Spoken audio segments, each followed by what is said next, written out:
the midst of a manic breakdown, of a snap. They've gone full genocidal. They've gone full. I just got Kirk! Yeah, I just got escorted from Kirk, baby!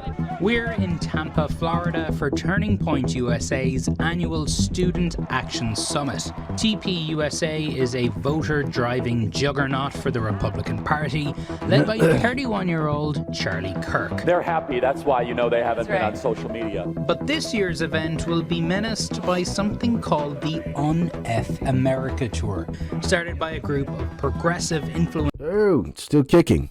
And organizers, including the massively popular streamer Destiny. This is the all roads lead to Rome thing, right? See, he can do the exact same behavior you said that Biden couldn't get away with doing. Destiny. They want to bring progressive debate to Kirk's doorstep. But first, they have to get in. So Turning Point has cancelled all of Un-F America's credentials, and now they're trying to sneak in Destiny so he can debate inside here. Alright, he's in. So Destiny has made it inside the building, and we'll see how long he lasts. Because the shots are going this way? There's a major streamer named Destiny, who's a Democratic liberal streamer.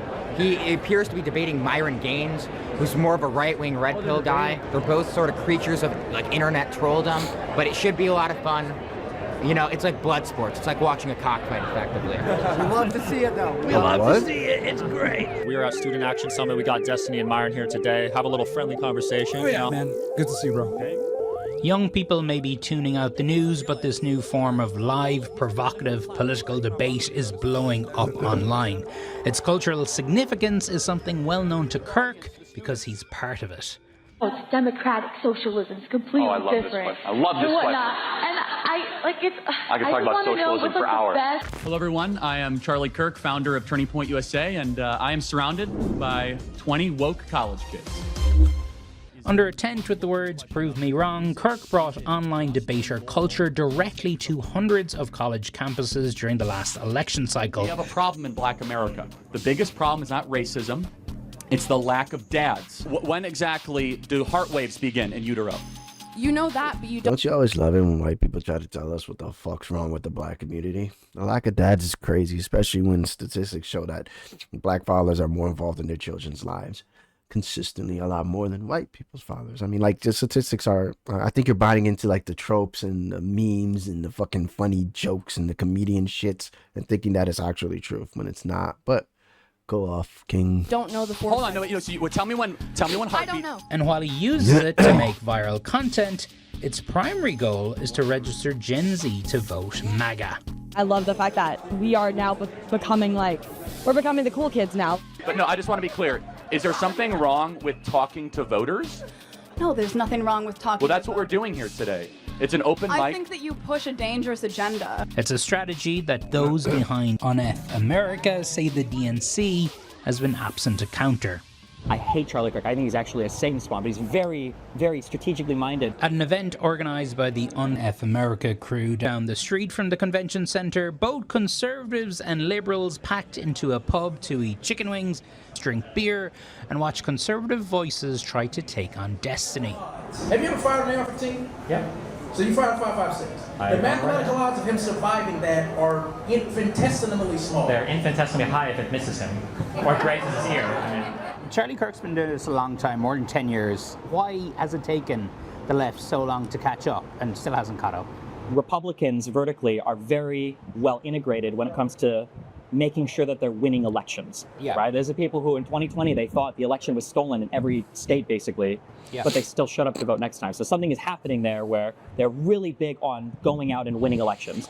And I think that shows at every single level, to where when people are organizing or when people are creating alternative media networks, whether you're talking Tim Pool, influencing other ones like Joe Rogan, or trying to do things with college kids like Charlie Kirk, they're making these events and they're gathering all these different people. For Charlie Kirk, it's school kids, but the single focus is winning elections. It's incredibly important. And somehow I feel like on the left, I don't know how this happened online. Maybe it's because we tend to be younger or whatever, but somehow the party's messaging apparatus, it feels like it's gotten hijacked from people by people who won't vote for your candidates, which I think is incredibly destructive.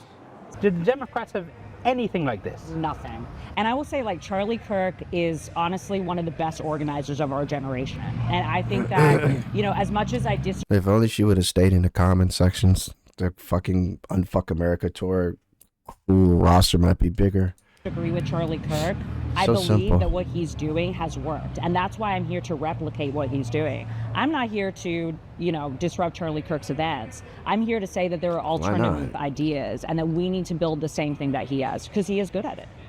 Z. Cohen Sanchez has worked more than a decade on Democratic campaigns. There's no reason why we can't do this. This is not very expensive to do. We have so many PACs on the Democratic side raising millions of dollars, right? We are not a big PAC. We haven't even raised $1 million yet. And we're able to get all of these creators essentially anywhere that Charlie is. And so that's what we really want the Democratic Party to do, is we want to have them to start investing in these movements. Is the DNC supporting this?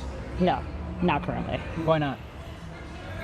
If Ken Martin's watching this, text me back. But really, I mean, I think it's disappointing that we haven't been able to see the DNC really get off the ground since the election, because I think a lot of things have happened internally that have been distractions to the actual ground game that we need right now. No, our motto is, when they go low, we go high. For Destiny, it's a ground game that must reflect the online culture he and millions of young Americans are part of, one that is often characterized by un-PC language, insults, and crude humor, like this tweet Destiny sent poking conservatives by saying the kids who died in the Texas floods were proof that God doesn't exist. The tweets you sent about the kids in Texas would probably disqualify you, or would probably have somebody in the upper levels of the Democratic Party say, okay, we'll never work with this guy again. Yeah. Do you regret sending those tweets? I think they have to get over it. I don't regret them. I love poking the bear on the right. I feel like Republicans are so good at owning the space. Republicans do this thing where they say, you know, comedy's legal again and we can joke about anything. But when they say anything, they really just mean like immigrants and black people, right? Because if you make fun of anything on their side, they lose their minds. I guess is your point that, you know, always trying to take the high ground is clearly not working for Democrats? One of the things that conservatives stumbled into accidentally, because I think Donald Trump's an idiot, even politically, but they stumbled into this thing where people started to get confused because of what the right and left looked like. And I think they think that you need an extremist platform in order to win elections. But what you really need, I think, is just extremist messaging. I think that's what you need. Back inside, the packed event giving the Un-F America organizers hope there will be appetite for similar debates on college campuses this fall. I do 100 hours of this a semester. 100 hours. In addition to 2 hours of podcasting radio. I mean, the physical crowds are now 3,000-4,000 people almost every time we do this. And so the plan for this semester is Charlie Kirk shows up at campuses all across the country, and you guys are going to be there too. That's the goal. If we can raise the money, enough money to get there, we absolutely will. People wonder why the youth vote shifted 9 points to the right. Yeah. And that's a big reason why. He's put the footwork in and we haven't. That's a good fucking point. That's a good point there. Speaking of the Hey, devil. I'm not sure how many. Can you tell me how many different representatives we're talking about are in the state of Texas? I believe you're 6 short right now of a quorum. I won't read into it at all, but it's a funny analogy. You should Would that number bring you to a quorum? Got to catch them all, right? So that's the fact that we don't know yet. We don't know which Democrats remain in the state who are not yet identified. Are you hiding we enemies don't in know the state? exactly how many are out of state. But know this also well, and that is the Texas Department of Public Safety is also working. Explain this to a non-American viewer. Here is the United Nations Secretary General. Gaza is a horror show with a level of death and destruction without parallel in recent times. Piers, I ask you, do we ignore the evidence of our eyes? Do we ignore the evidence of our ears? Of course not. You and I have talked about this for nearly 2 years now. We are seeing a genocide. It's not my word. Omar Bertov, one of the most preeminent genocide scholars in the world, Israeli, Jewish, American, is saying it's a genocide. Amnesty International. And if you don't like the word genocide, war crimes. This can end, and I agree with your other guests, if President Trump picks up the phone and calls Netanyahu, just like it happened with Reagan, just like it happened back in the day with Dwight Eisenhower, America shuts off the tap. Israel cannot continue this war without U.S. funding, weapon, and aids. And then maybe, just maybe, there might be a path towards peace. But this right now is a genocide. And anyone, after 2 years, who comes on your show and defends it is a genocidal sociopath, and they should be called out publicly.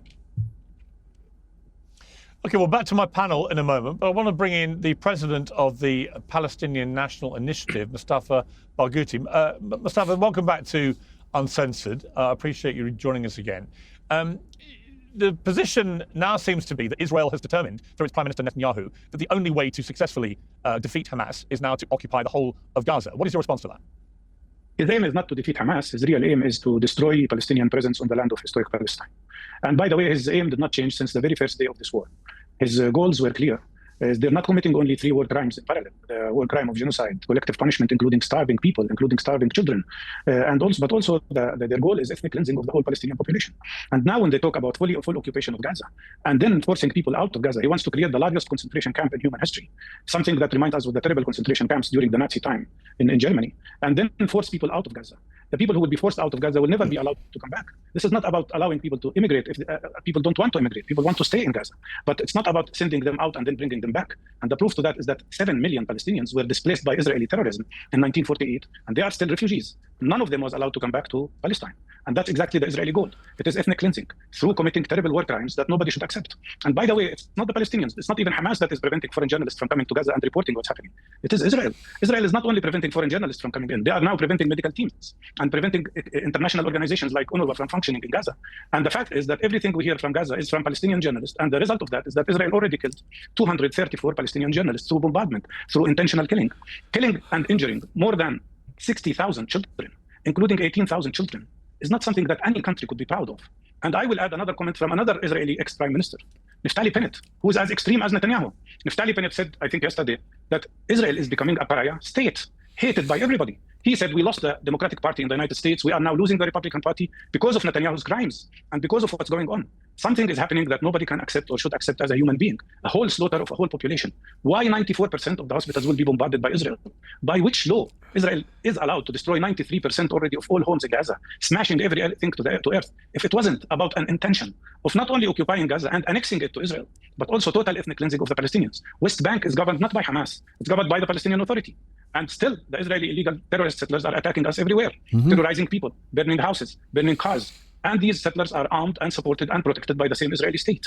What's happening is unacceptable, should have never happened, and Israel must understand. Nobody will ever have peace in this region unless they stop this policy of occupation, apartheid, and discrimination and oppression of other people. Okay. You can. Thank All you. right. But let me jump in because I've given you a long chance to respond there. So, as you know, what the Israeli government would say in response, and I'm sure Brooke would say this, is that all Hamas has to do, and all they've ever had to do, is release the remaining hostages. That has been the pretext that Israel, through its government... They don't care about the hostages anymore. Israel doesn't give a shit about the hostages. If they did, they would have stopped this shit and said a long time ago and go to the table. Excuse me. The only way to get these, to get any hostages back dead or alive is through diplomacy. That's the only way they've been able to do that, with ceasefires and shit like that. Constantly bombing them is not going to work. Threatening them is not going to work. I don't know why you would bomb an area which might contain the hostages anyways, because if Hamas didn't unalive them, if Hamas didn't kill them, then you probably did it with your bombs. That's telling me that you don't give a shit about the hostages, and this is about ethnic cleansing. Because if you did, like I said, there would be more diplomacy in this to get the hostages back, because it's obvious that you can talk to them. Apparently, you've made these deals before, but for some reason you're deciding, hey, let's just keep bombing dirt at this point, because that's what they're doing. They're just bombing dirt at this point. So the rest of the world is forced to look in from the outside, to look in and say Israel's committing genocide right now. Anybody who says so is now called an anti-Semite, but no one cares. I don't care if me saying that the Israeli government is committing genocide is considered an anti-Semite, then I would say that the people calling me that don't know what an anti-Semite is. Excuse me. But yeah. Government has said is the determinating factor in how long this war continues. Now, many people have begun to seriously doubt that, right, including myself. Right? I think there's a much bigger ambition now from this Israeli government, which is to occupy Gaza, which is to expel the Palestinians. But I would say again to you, as I have before, why not call their bluff? Why is there not more pressure put from Arabs, from Muslims in the region, to force Hamas to release these hostages and to call the Israeli government's bluff by doing so? Because if after that the Israeli government continues in its current policy of kicking all the Palestinians out of Gaza, then the world can see it for what it is. And I think it would make them more of a pariah state than they currently are. And they're getting increasingly unpopular the longer this goes on. But Hamas is refusing refusal to release these hostages, and the way that it's taunting Israel by releasing these disgusting videos of hostages digging their own graves in tunnels, looking emaciated and starved and tortured. That, I'm afraid, if you're the Israeli government, that's the excuse you need to keep doing this. And I don't understand why there's not more pressure. We've seen the Arab League make a statement saying Hamas must put down its arms and must surrender all government. Okay, but then why is there not more Arab pressure right now for Hamas to release these hostages? If you're stressed about back taxes, miss the April deadline, or your books are a mess, well, don't wait. The IRS is cracking down. Penalties add up fast, 5% per month, and up to 25% for not filing. Tax Network USA can help. They've assisted thousands of Americans, from employees to business owners and people who haven't filed for years. They have direct access to powerful IRS programs and expert negotiators on your side. Tax Network USA knows how to win. You'll get a free consultation, and they may even be able to reduce or eliminate what you owe. So don't wait for the next IRS letter. Call 800-958-1000 or visit tnusa.com/peers. That's tnusa.com/peers for expert help on your taxes. Well, they don't need even to pressure Hamas. Hamas is ready. And Hamas declared that. There are two issues here, the issue of Hamas governing Gaza and the issue of release of the Israeli captives. Hamas has declared they are ready to release all the captives at once, not in portions as Witkoff proposed and Trump. All of them, the remaining hostages, whether they are alive or they are dead, they are ready to release them. But that should be in exchange of stopping the war. In reality, Netanyahu doesn't care about these. Well, actually, hang on. Let me just finish. Hang on. No, let me just pick you up on that one point, because that's disingenuous. What Hamas has said in the last few days is that they will only end this war and release the hostages if they get a Palestine state. And as you know, that is not going to be anything that Israel. No, I don't know where you got your information from. They said that publicly. That they have to have a Palestinian state first. This never was never said. That is what has been reported as what the criteria is for Hamas to end the war is they want a Palestinian state. Piers, let me answer you. We had a deal. And Witkoff exploded it with Netanyahu.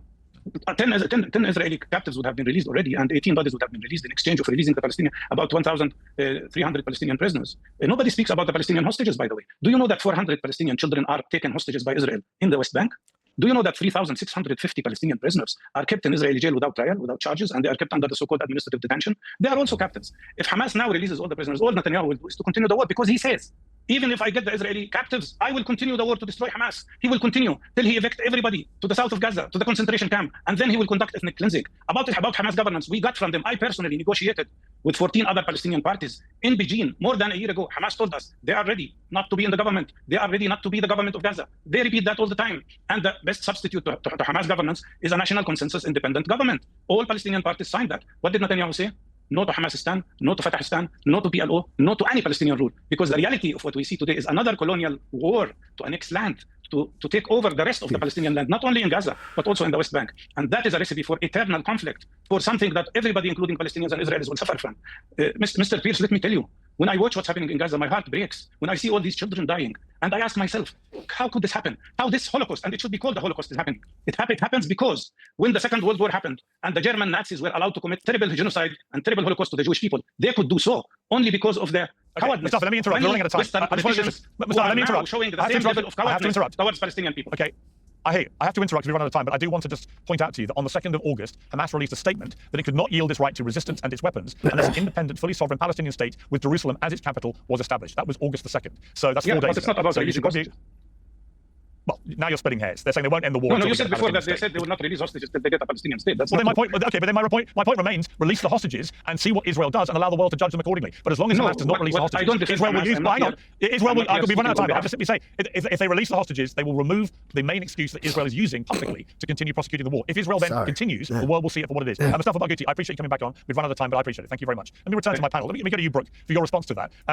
I see implacable positions taken on both sides and have done for a long period of time now. And you hear the version from Mustafa Barghouti, I hear the version from you.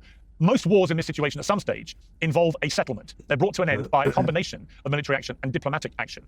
We've seen the Arab League signal to Hamas they must lay down their arms, they must lay down any rights to government. But as long as these hostages are not released, I accept that argument from your side, that is obviously something that Israelis care very passionately has to happen before there can be any settlement. But if there isn't, what happens?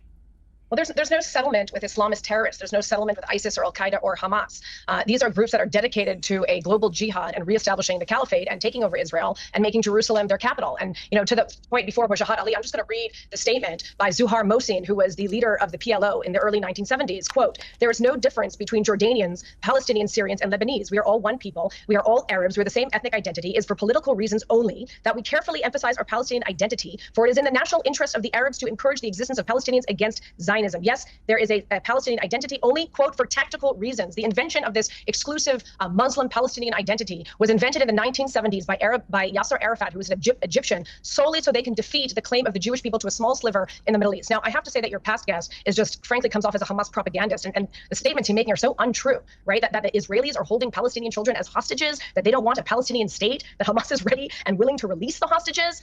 Outrageously untrue and ridiculous. Now, Israel does not want Gaza. In 2005, Israel pulled every single last man, woman, and child out. How can she say that Israel does not want Gaza when they're probably working hand in hand with Donald Trump after he says, hey, I can put a resort in there and shit. They're salivating over the possibility of Gaza being Israel. This is clear occupation, regardless whether she agrees with what the one of the ministers said in the cabinet about this being an ethnic cleansing, or that's exactly what they're doing.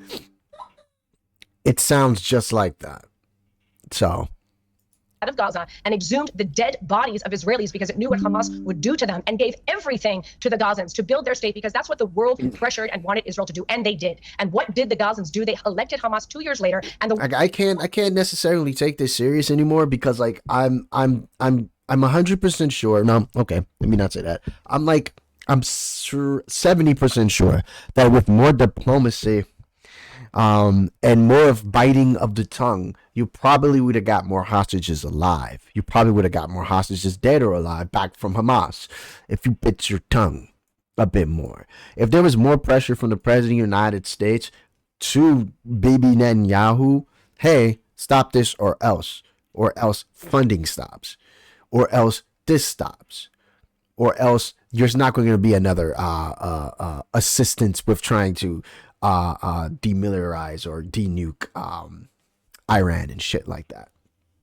I mean, if they really fucked with you, Trump, then they would easily, that's something that they can easily do. But I'm never going to take this seriously, because it's been shown prior that diplomacy freed hostages on numerous occasions, not fucking bombs. the world loved it, sent them billions of dollars of aid, turned a blind eye. Well, actually, Israel did, actually. Yeah, okay, yeah, you already said it. Hang on, Israel did. Hang on. Prime Minister Netanyahu, sorry, Brooke, just to be clear. Brooke, just to be clear. Specifically for this purpose, civilians. Let me just make a point. Okay, let me make a point. Right, Prime Minister Netanyahu, as you know, was instrumental in getting billions of dollars funneled to Hamas because he wanted to have divide and rule between Hamas and the Palestinian Authority. It was a very deliberate strategy, which has backfired horrifically badly for Netanyahu. And I believe one of the reasons he doesn't want this war to end is there will be a day of reckoning for him, his complicity in funding Hamas, his complicity in failing. There we go. That's what it is. He doesn't want this war to end. That's why it's never going to end. That's why these hostages are never going to come home. There will be no more diplomacy. He knows what happens soon as the firing stops. He's going to be held accountable. Trump can't pardon you across the seas. He can't pardon an Israeli citizen. So it's like he's fucked. The moment this stops, the moment there's an actual ceasefire, why do you think that when there's a ceasefire made, Israel destroys the fucking ceasefire or crosses or breaks the ceasefire? Why do you think that happens? Because he knows, Bibi knows that he knows he's probably going to go to jail. He's probably going to go to prison and tried for war crimes. On his watch in allowing Hamas to commit that terror attack, because he always said his number one goal was to defend Israelis. Well, it was the most horrible breach of that pledge imaginable, and he's also facing personal corruption charges. So there are a number of reasons why many people are growing increasingly cynical that Netanyahu's own self-interest is actually being put ahead of Israeli self-interest. And let me bring Gershom back in here. You know, my position about this is not that Israel didn't have a right to defend itself. I absolutely believe they had a moral duty to their people after October 7th to defend themselves. But I think what we're seeing now is way beyond any self-defense. And I think the rhetoric that Wajahat talked about from Smodrich and these guys, very hard right members of his cabinet, who somehow get dismissed as not important, but are clearly hugely influential in this government, that they are talking openly about cleansing Palestinians from the Gaza Strip. That is ethnic cleansing. And if you now have tomorrow night a decision by the Israeli government to basically go over and occupy the entirety of the Gaza Strip, expelling 2 million Palestinians, that to me is an indefensible ethnic cleansing war crime. Now, you're a Jewish man. What do you say to that? Now, everybody knows how much I enjoy my tea, and I'm very happy to say that today's show is sponsored by Peaks Pure. Yep. Yeah. Netanyahu knows that once this ends, he's going to jail. He's going to lose power. He's going to be tried for war crimes. So I don't see this ending so long as he's still in power.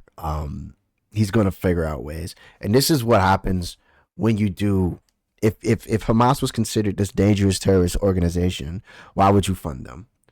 unless you know what's going to happen. I feel like this is all going according to plan. I don't know. The fucking I'm not a conspiracy theorist, but I'm just saying all of this is probably orchestrated. I can almost see, visualize the point that Netanyahu wants this to happen, wanted October 7th to happen, because he wants this to go. I don't know. It feels icky. This whole situation felt icky from day one. And then when I found out that he actually helped fund Hamas in order to spread division so that he could still stay in power. By choice, and I've been living in Israel for 47 years. My children were born here. My wife was born here. I'm not anti-Israel, but my government is committing war crimes in Gaza. And the arguments that were presented by Brooke belong in the garbage bin of history. It's an intellectual insult, the kind of things that we heard here that insinuate that there's no such thing as a Palestinian people. When there are 7 million Palestinians living between the river and the sea, how can you deny the existence of a people? 7 million people who call themselves, excuse me, let me talk.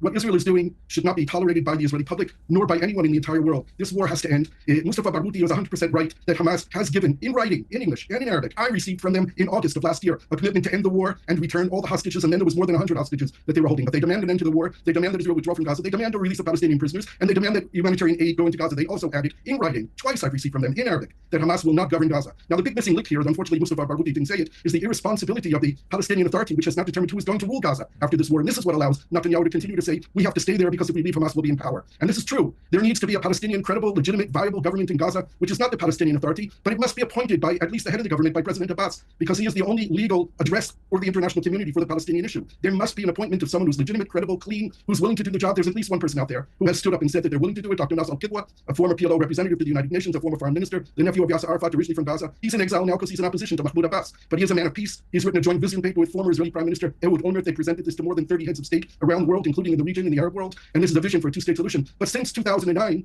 Netanyahu has been successful at implementing his strategy of preventing the Palestinian state, of refusing to negotiate. I 3 times in 2012 and 2013, after private meetings with Mahmoud Abbas, brought to Prime Minister Netanyahu an offer to negotiate in secret direct back channels, and negotiated, and Netanyahu refused all the time. This has been his strategy, and it's worked, but it blew up in our face on October 7th. Okay, Brooke Goldstein, before I go to Wajahat to bring him in, just, it's interesting, when I've been critical of the Israeli government, instantly on social media, particularly X, I get bombarded with abuse and smears and lies from people very supportive of Netanyahu's strategy, calling me anti-Semitic, calling me a Jew hater, and so on. Wajahat gets the same whenever he criticizes the Israeli government. And these can be dismissed by pro-Israelis. They're saying, well, yeah, you are. You're not Jewish, you're not Israeli, and actually by criticizing what we're doing, you obviously hate Jews and you're obviously anti-Semitic, which is nonsense. But it's very difficult to dismiss what we've just heard in that blistering assessment from Gershon Baskin, who is Jewish and Israeli, a hostage negotiator. Does it not give you pause for thought to hear somebody like him denouncing what is happening as war crimes and unacceptable, and making lives for Israelis and Jewish people around the world less safe, not more safe? No, I don't consider Gershon an authority. I think that his arguments belong in the dustbin of history. This, nonsense repetition of two-state solution. We tried that. We gave Gaza to the Palestinian Arabs. They elected Hamas. You didn't give them the rights. You didn't give them the rights, Brooke. I'm sorry. I don't know you saying that. I'm sorry, Brooke. Just to be clear, Brooke. Just to be clear, before you continue your response, Brooke, stop talking for a moment. Just to be clear, when you say that, what you don't say is that Palestinians have never been afforded the same human rights as Israelis. That has been the kernel for a lot of the fury that has come from Palestinians going back decades. So this idea, yes, Hamas won an election and they took power. Yes, they were funded to the tune of billions by Netanyahu at his instigation to do that. But Palestinians have never been afforded the same human rights as Israelis. And until that changes, until there is genuine equality on rights, you can't just say, well, they were given their country. They were given a state. They weren't. They were given a country where their rights were determined by their neighbors. Absolutely untrue. Respond now. Every single person in Israel has equal rights, regardless of what your religion is. When they chose to elect Hamas I'm talking about Gaza. Yeah, he's talking about Gaza. I'm talking about Gaza, not Israel. 2007, Hamas, a terrorist group that does not believe in women's rights, that subjugated half of its population to extreme jihadi law, that threw all of its political opponents and anyone who's considered to be gay off the roofs, took away all of the civil rights of the Gazan people and turned them into human shields. I don't understand what is so complicated. Would you give a state to Al-Qaeda? Would you give a state to ISIS? That's what we did as a world community. We gave a state to a radicalized population. And the number one entity responsible for violating the rights, particularly of Arab Muslim children, is the PLO and the Palestinian Authority, which I made an award-winning documentary film about. I was given an award by the United Nations for exposing the systemic indoctrination and continued state-sponsored abuse of innocent Muslim children at the hands of the Palestinian Authority and the terrorist groups they support. Because the truth of the matter is that this conflict is not in a vacuum. We're talking about something that's been going on even before the creation of the state of Israel, where we've had hundreds of thousands, if not millions, of Muslim children educated, through their textbooks, through their television programs, by their religious clerics, by their teachers, often by their own parents, to revere a very violent version of Islam. And when you teach an entire population for decades that it is their sole responsibility to engage in conflict and to have a war, to reestablish the caliphate, this is what happens. happens. And then you have Israel, a democracy, which is in a completely impossible position, which has tried over and over again. And the supposition by Gershon that it's Israel's fault that we don't have another Palestinian state, that we don't have a deal, is false. All you need to do is read the history books to understand that it is the Arab community, the Muslim community, that has consistently rejected the deal because they do not want a state. Their stated goal, as is in the Hamas charter, as they state over and over again on their social media platforms and their propaganda videos, is to not just kill Jews, but to engage in a war and kill all infidels, kill everyone in the West. That's what they're doing. They're slaughtering Christians in Nigeria. They're slaughtering the Druze in Syria. And that is not okay. And everybody's turning a blind eye to that because it's an inconvenient narrative. And then you have Hamas doing the same thing to the Jewish community, which is a minority community in the Middle East. And all of a sudden, all these politics and the politicization of the issue is coming in. So if the world wants peace in the Middle East, you need a de-radicalization program. Just like we had a denazification program in Germany, we need to take radical Islam out of the equation, because that is why we have conflict in the Middle East, and specifically between Gaza right now and Israel. Wajahat, can you just give your final response to what you just said? Yeah, I've been invited on your show for the past 2 years, Piers, and increasingly I feel like I don't have to say anything. We just have to let the pro-Israel advocates speak openly. And then the world, with their own ears, hears the genocidal rhetoric, the cruelty. The world has been radicalized in real time because they have seen a genocide streamed to their phone. Again, I want to remind everyone that 61,000 Palestinians have been killed by Israel. That's an undercount. Lancet, the medical journal, says probably 40% higher. Israel has also bombed churches because there are Palestinian Christians that it has killed and occupies. And I also remind people that Israel currently occupies the West Bank. Hamas does not control the West Bank. There are 2.5 million Palestinians there who live under military law, unequal conditions of apartheid. That's not my words. That's Amnesty International, Jimmy Carter, Desmond Tutu, who knows a thing or two about fighting apartheid. I want to remind everyone, trust the evidence of your eyes where you see starving children, where humanitarian aid is being blocked right now, where there are more child amputees in Gaza than any other place in the world. That's thanks to Israel. More children have been killed by Israel in Gaza than in all the war zones combined in the past 2.5 years. We are seeing it with our eyes. And just listen to Israel and Israel's leadership. I want to again quote the senior officials close to Netanyahu, who said this week, the die is cast. We're going for full conquest. If the chief of staff doesn't agree, he should resign. And your guest, Brooke Goldstein, who is, an award-winning human rights lawyer, says there's no such thing as Palestinian person. Folks, what you're seeing right now to my left is a genocidal sociopath. She is the villain. Let me finish.